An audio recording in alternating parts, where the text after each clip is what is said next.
Around 40 troops were killed in eastern Tajikistan by Islamist militants on September 19th. This attack follows an uptick in violence that we've been seeing in the Central Asian region, which holds strategic importance for numerous countries, including Russia, China, and the United States.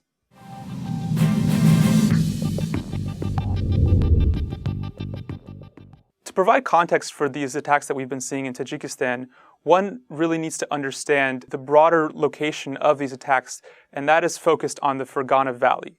The Fergana Valley is the most strategic and the most populous region of Central Asia.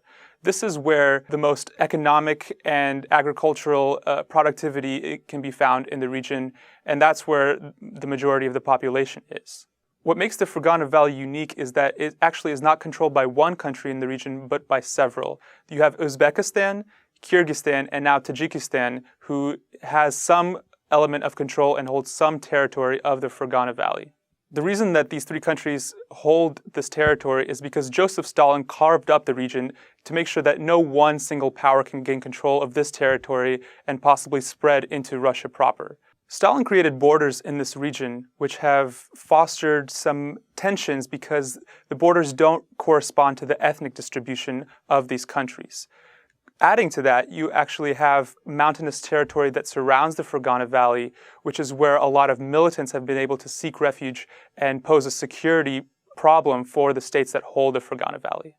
Ultimately, the importance of Central Asia and the Fergana Valley within that is its location. It's located between two geographic pivots. One is between two geopolitical powers, which is Russia to the north and China to the east. And to the south, you have a geopolitical fault line in Afghanistan.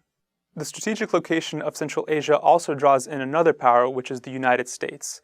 The United States is fighting a war in Afghanistan and needs the cooperation of several of the Central Asian states in order to fight this war. This can be for logistical reasons, this can be for resources, or just general cooperation to allow the United States to have a hand in fighting in Afghanistan. The attack that we saw on September 19th, therefore, is important not just to Tajikistan, but for all of the wider players, including Russia, China, and the United States that are involved in the region as well.